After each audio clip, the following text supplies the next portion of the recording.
रामपुर नाम के एक जंगल में राजू कबूतर अपनी शुद्ध खोए से बनी मिठाइयों के लिए दूर दूर तक जाना जाता था। जंगल के सभी पक्षी सिर्फ उसी से मिठाइयाँ खरीदते थे।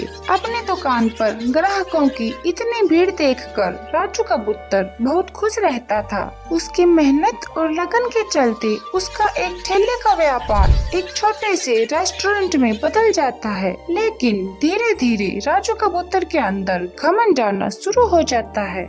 जंगल के सभी पक्षी सिर्फ मेरे पास से मिठाइयाँ लेकर जाते हैं। आज दूर दूर तक मेरा नाम है, तो क्यों ना इस नाम का फायदा उठाया जाए। अब राजू कबूतर अपने शुद्ध खोए से बनी मिठाइयों में मिलावट करना शुरू कर देता है। जब उसकी पत्नी को इस बात का पता चलता है तो वह कहती है, जंगल के सभी पक्षी आप पर इतना भरोसा करते हैं।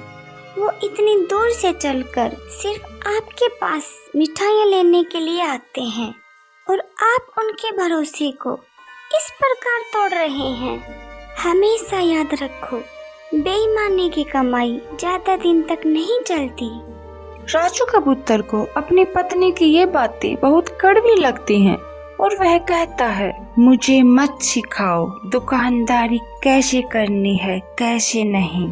तुम सिर्फ अपने घर के कामों पर ध्यान दो, यही तुम्हारे लिए अच्छा होगा। उनका बेटा गन्नू चुपचाप उनकी बात सुन रहा होता है। गन्नू और मैगी बहुत अच्छे दोस्त होते हैं। वो दोनों एक ही क्लास में पढ़ते हैं। एक दिन मैगी राजू कबूतर की दुकान पर जाता है और कहता है, अंकल मुझे 1 किलो गुलाब जामुन दे दो। राजू कबूतर उसे 1 किलो गुलाब जामुन दे देता है। गुलाब जामुन लेकर मैगी गन्नू के पास आता है और कहता है, ये देखो, मैं तुम्हारे लिए गुलाब जामुन लाया हूँ।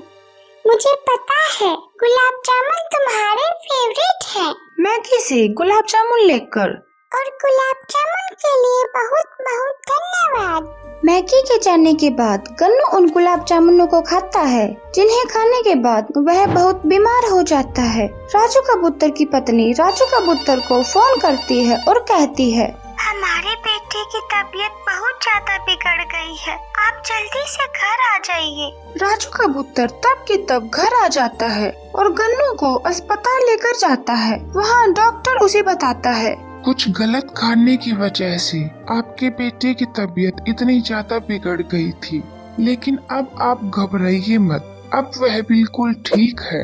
डॉक्टर की बात सुनकर राजू कबूतर की सांस में सांस आती है। वह घर आकर अपनी पत्नी से पूछता है कि हमारे गन्नू ने क्या खाया था। तब उसकी पत्नी बताती है, गन्नू का दोस्त मैगी घर पर आया था और उसके लिए गुलाब जामुन लाया था, जिन्हें खाने के बाद उसकी ऐसी हालत हो गई थी। राजू कबूतर सारी बात समझ जाता है और अपनी पत्नी से कहता है, मुझे माफ कर दो, आज अपने बेटे की इस हालत का जिम्मेदार मैं हूँ, क्योंकि वो गुलाब जामुन मेरी ही दुकान के थे। तुमने बिल्कुल सही कहा था, बेईमानी की कमाई ज्यादा दिन तक नहीं चलती, क्योंकि अब मेरी दुकान पर भी ग्राहकों ने मिठाइयाँ लेना बहुत कम कर दिया है। लेकिन अब मुझे मेरी गलती का एहसास हो गया है। अब मैं पहले की तरह सब ठीक कर दूंगा। इसके बाद राजू कबूतर नकली मिठाइयाँ बेचना बंद कर देता है और फिर से शुद्ध खोए से बनी मिठाइयाँ बेचना शुरू कर देता है, जिसकी वजह से राजू कबूतर की दुकान पर फिर से ग्राहकों की भीड़ जुटनी शुरू हो जाती है और राजू कबूतर अपने सभी ग्राहकों को वापस पाकर खुश हो जाता है।